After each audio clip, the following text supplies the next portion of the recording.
Assalamualaikum warahmatullahi wabarakatuh.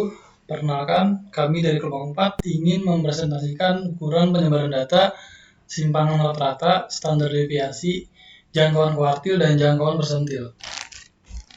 Berikut ini adalah anggota kelompok kami. Yang pertama Sidki Rizkyla Mufli, yang kedua Ninhesa Sarani Saubawa, yang ketiga Masayu Cinta Kasilasta, yang keempat Tegar Hardiansyah Prasetyo, yang kelima Muhammad Sidik Budiman, yang keenam Rizky Nugraha, yang ketujuh Muhammad Jordan, yang ke-8 Ilham Ferianda, yang ke-9 Nandi Kostopo.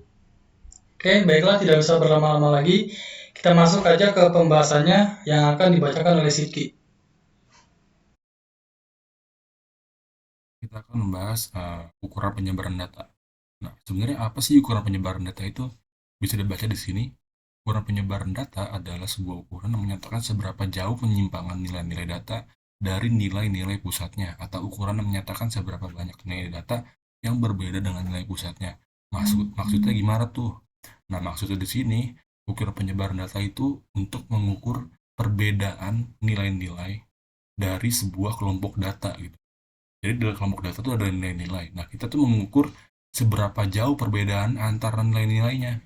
Contohnya gini, kita punya kelompok gambar. Ini kelompok gambar ini sebagai kelompok data ya. Kelompok gambar berisi gambar-gambar kan atau nilai-nilai.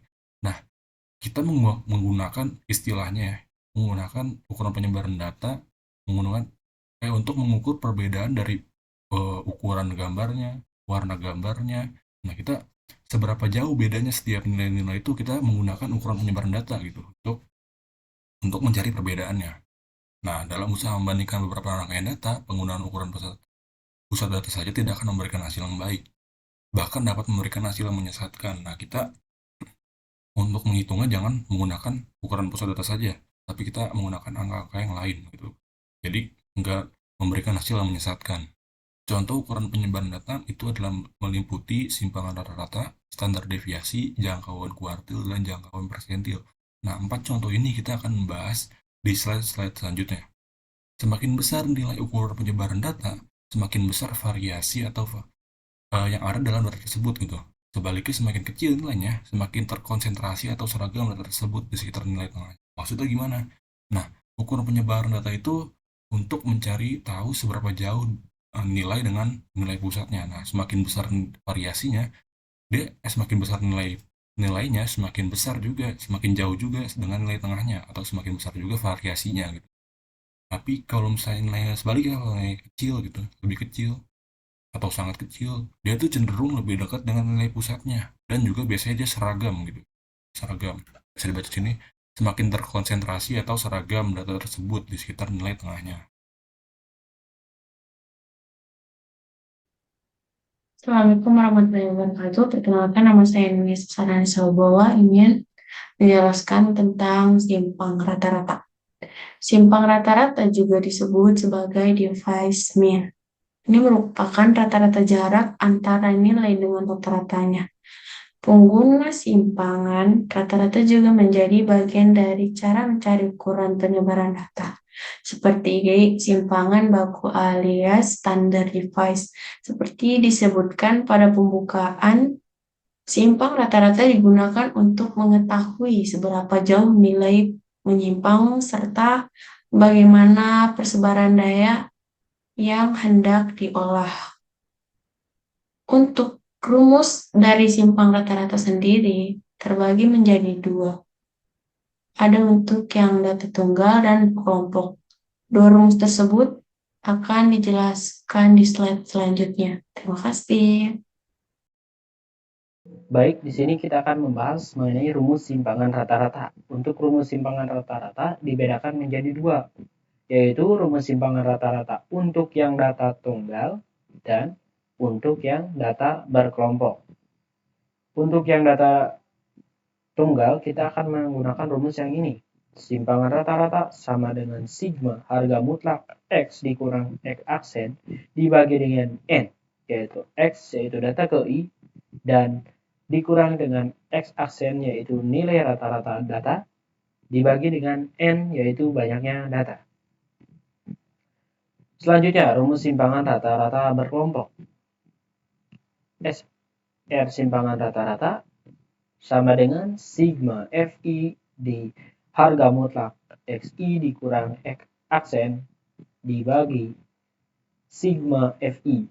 Di sini FI merupakan total frekuensi data dan XI merupakan data ke I dan X aksen merupakan nilai tengah. Nah, untuk lebih lanjut kita akan mengaplikasikannya dengan contoh soalnya.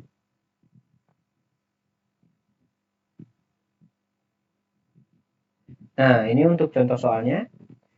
Simpangan rata-rata dari data 9, 3, 7, 8, 4, 5, 4, 8 adalah, nah, yang pertama-tama kita harus mencari N, yaitu banyaknya data terlebih dahulu. Hitung saja di sini. 9, 3, 7, 8, 4, 5, 4, 8. Ini jumlah datanya ada 8. Maka N-nya yaitu 8. Lanjut, kita perlu mencari X aksen alias nilai rata-ratanya data terlebih dahulu. Caranya yaitu kita menjumlahkan seluruh nilai datanya dibagi dengan N, yaitu banyaknya data.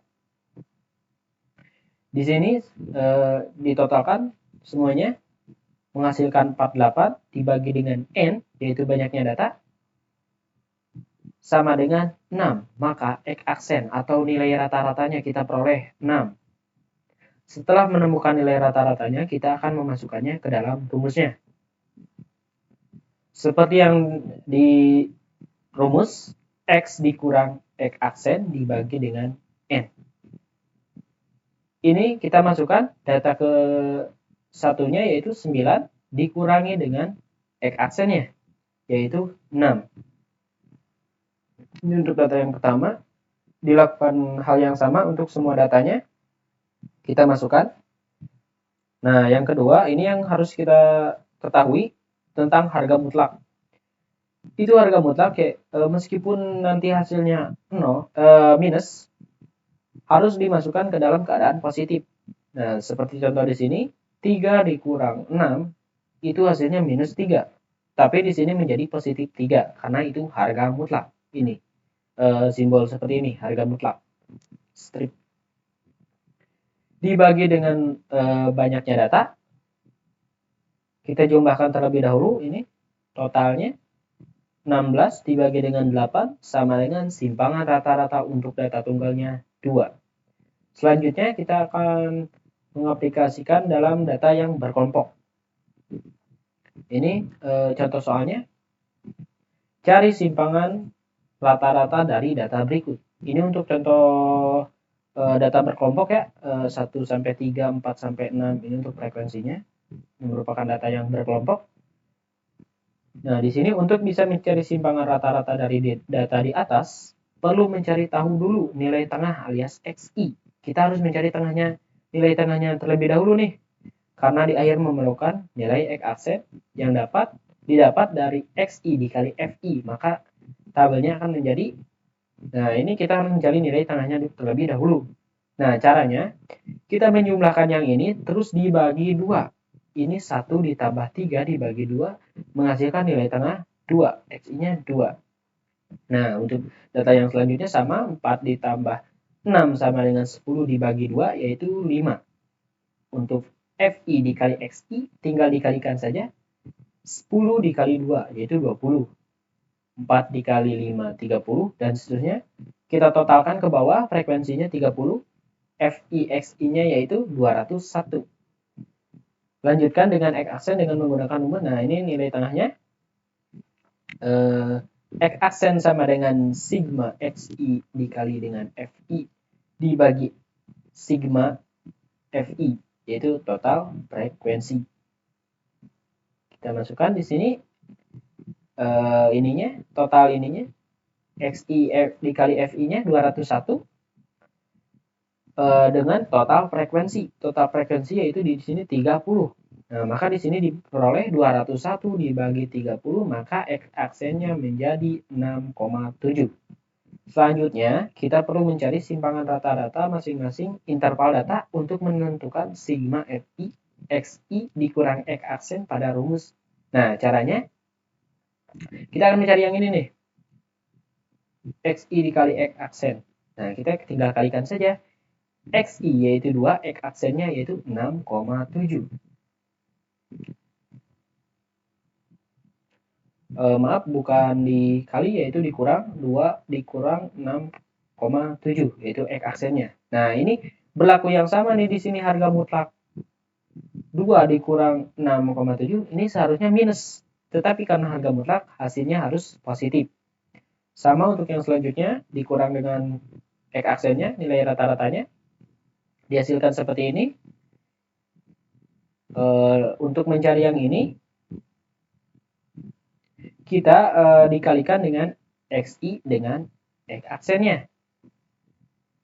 FI dengan X aksennya. Di sini 10 dikali 4,7 dihasilkan 47. Begitu yang selanjutnya, ini FI dikali dengan ini, hasil dari X aksen dikurangi dengan XI. Ini dijumlahkan ke bawah, hasil dari perkalian FI dikali dengan X aksen. Terakhir, tinggal memasukkan hasilnya ke rumus awal mencari simpangan rata-rata. SR sama dengan 144,4 dibagi dengan total FI, total frekuensi 30. Nah, di sini diperoleh 3,81. Ini 144 diperoleh dari sini, total FI dengan yang ini 114,4 dibagi dengan frekuensi yang ini. Dihasilkan seperti ini. Nah, itu untuk yang data berkelompok. Assalamualaikum warahmatullahi wabarakatuh. Nama saya Cinta Kasih dengan NIM 12041. Saya akan mempresentasikan materi dari anggota saya sebelumnya. Fungsi standar deviasi. Standar deviasi digunakan untuk melihat jauh dekatan sebaran data tersebut dari rata-rata atau minimum. Salah satu fungsi rumus standar deviasi adalah memberikan gambaran tentang persebaran data terhadap rata-rata. Mencari data yang tepat untuk suatu populasi sangat sulit dilakukan, sehingga perlu menggunakan sampel data yang dapat mewakili seluruh populasi untuk mempermudah penelitian. Contohnya juga jika misalkan ingin mengetahui berat badan remaja perempuan berusia 15-17 tahun di sekolah, hal pertama yang harus Anda lakukan atau kalian lakukan adalah mendata berat badan beberapa orang. Kemudian menghitung rata-rata standar divisinya. Hasil perhitungan akan menuju nilai yang mewakili seluruh populasi. Terima kasih.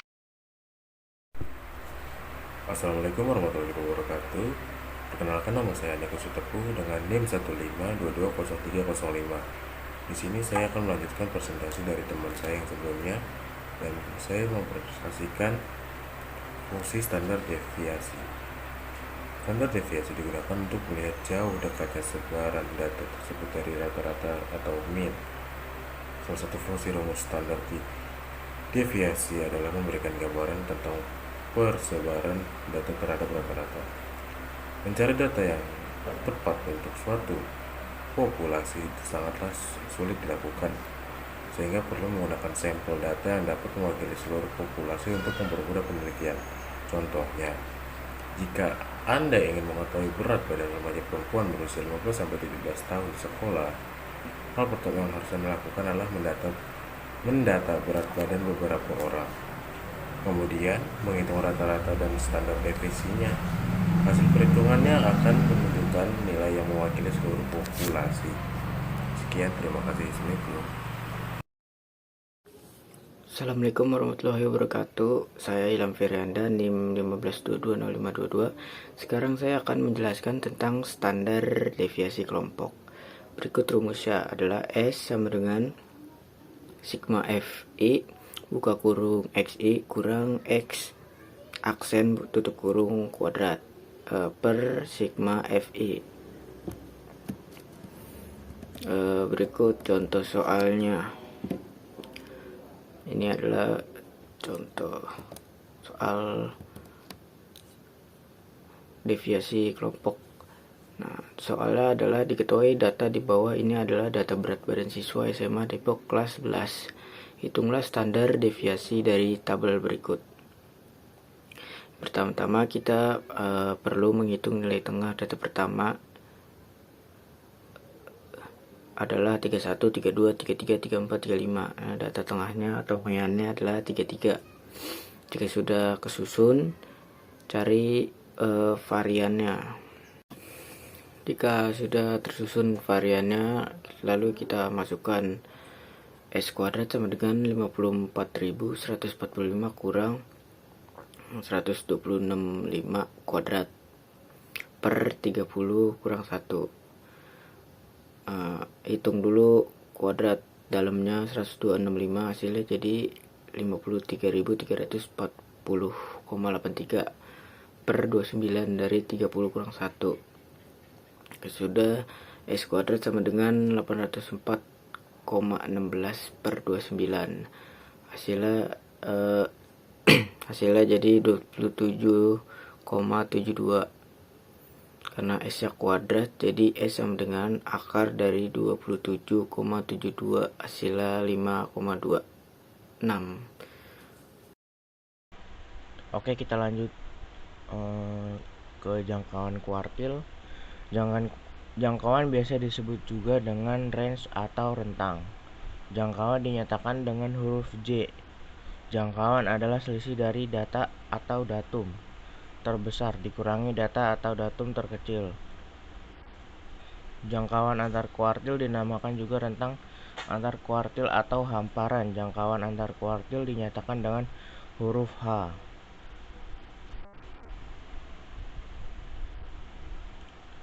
Jangkauannya merupakan selisih antara kuartil atas Q3 dan kuartil bawah Q1. Simpangan kuartil dinamakan juga rentang semi antar kuartil karena merupakan setengah dari hamparan atau jangkauan antar kuartil. Nilai dari simpangan kuartil juga dapat digunakan melihat jarak dari kuartil 2 ke kuartil 1 atau ke kuartil ketiga. Karena sebenarnya nilai simpangan kuartil adalah rata-rata jarak dari kuartil tersebut. Rumus jangkauan kuartilnya keterangan Xmax sama dengan nilai terbesar, Xmin nilai terkecil. H sama dengan jangkauan kuartil QI kuartil ke I. Dan contoh soalnya ini dari data 6, 7, 9, 13, 16, 20 berapa nilai jangkauan antar kuartil, simpangan kuartil, langkah, dan pagarnya. Jangkauan kuartil, tentukan terlebih dahulu nilai Q1, Q2, dan Q3 dari data tersebut. Diperoleh Q1 sama dengan 6, Q2 sama dengan 9, dan Q3 sama dengan 16. Rumus simpangan kuartil jangkauan antar kuartil, langkah, dan pagar 154. H sama dengan 16 dikurang 6 sama dengan 10. Oke, sekarang masuk ke bagian jangkauan persentil. Persentil adalah istilah yang digunakan dalam statistika untuk menyatakan bagaimana skor dibandingkan dengan skor lain dalam kumpulan data yang sama.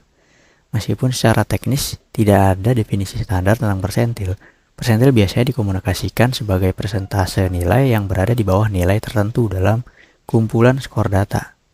Untuk rumus jangkauan persentil adalah JP itu ada jangkauan persentil sama dengan P90 dikurang P10. P90 ada persentil ke 90 dan P10 ada persentil ke 10. Oke, di sini ada contoh soal untuk jangkauan persentil. Perolehan nilai tes dari suatu kelas yang terdiri dari 20 siswa yaitu seperti ditunjukkan pada data berikut. Hitunglah jangkauan persentilnya. Langkah pertama yang harus kita lakukan adalah urutin dulu datanya dari yang terkecil hingga ke yang terbesar, 75, 77, 78, dan seterusnya hingga ke 98. Di sini sudah diurutkan. Langkah keduanya yaitu kita tulis dulu rumusnya tadi. Jangkauan persentil sama dengan persentil ke 90 dikurang persentil ke 10. Nah, Untuk mengetahui nilai persentil ke 90 dan persentil ke 10-nya, kita harus tahu dulu letak mereka tuh di mana. Nah, caranya gimana? Kita tulis letak. Kita cari letak P10 dengan rumus 10 dari 10 ini dikali N plus 1 dibagi 100. Dibagi 100 karena persentil. Persentil itu berarti dibagi 100. N-nya itu apa? M-nya itu frekuensi. Tadi kan di sini total ada 20 siswa ya. Berarti dia frekuensinya 20. Sama dengan 10. 20 ditambah 1 sama dengan 21. Dibagi 100. Ini bisa dicoret. 21 dibagi 10 sama dengan 2,1. Nah, berarti dia letaknya ada di 2. Di data kedua. Lanjut, kita cari nilai P10-nya. P10 sama dengan X data kedua ditambah 0,1. 0,1 dari mana? 0,1 ya dari 10 dibagi 100. Ini baru dikali X ketiga dikurang X kedua. Anggota ketiga itu dari mana? Anggota ketiga itu satu langkah di depan anggota X2. Anggota posisinya si persentil nih. Nah, kita lihat data kedua dan ketiga itu berapa sih? 1, 2, 3. Berarti data keduanya bernilai 77 dan data ketiga bernilai 78. Masukin ke rumus. 77 ditambah 0,1 dikali 78 dikurang 77 sama dengan 78 dikurang 77 itu kan 1 dikali 0,1 berarti 0,1. 0,1 ditambah 77 berarti 77,1. Nah, kita udah dapat nih persentil ke 10-nya. Lanjut kita cari persentil ke 90-nya. Caranya sama kayak tadi. Kita cari dulu posisinya dia di mana. Letak persentil ke 90 sama dengan 90 dikali N plus 1 dibagi 100 sama dengan 90 dikali 21 per 100. Ini dicoret bisa. 9 kali 21 18, 9 dibagi 10 sama dengan 18,9. Berarti dia posisinya ada di 18. Baru kita cari nilainya. Sama kayak tadi. Persentil ke 90 sama dengan anggota ke 18 atau data ke 18 ditambah 0,9 dari 90 dibagi 100 dikali anggota ke 19 dikurang anggota ke 18. Sama dengan kita lihat dari data tadi 20, 19, 18. Nilai dari anggota ke 18 itu 89 dan yang 19 itu 90. Masukin ke rumus 89 ditambah 0,9 dikali 90 dikurang 89. 90 dikurang 89 itu 1 dikali 0,9 sama dengan 0,9. 89 ditambah 0,9 sama dengan 89,9. P90 nya udah kita dapetin. P10 nya juga kita udah dapet. Tinggal masukin ke rumus JP tadi. Jangkauan persentil sama dengan persentil ke 90 dikurang persentil ke 10 sama dengan persentil 90 nya 89,9 dikurang persentil 10 nya 77,1. 77,1 sama dengan 9 kurang 1 sama dengan 7. 9 kurang 7 sama dengan 2. 8 kurang 7 sama dengan 1. Berarti hasilnya 12. Maaf salah. 9 dikurang 1 sama dengan 8. Jadi hasilnya 12,8. Oke, sekian presentasi dari kami. Kurang lebihnya mohon maaf. Wassalamualaikum warahmatullahi wabarakatuh.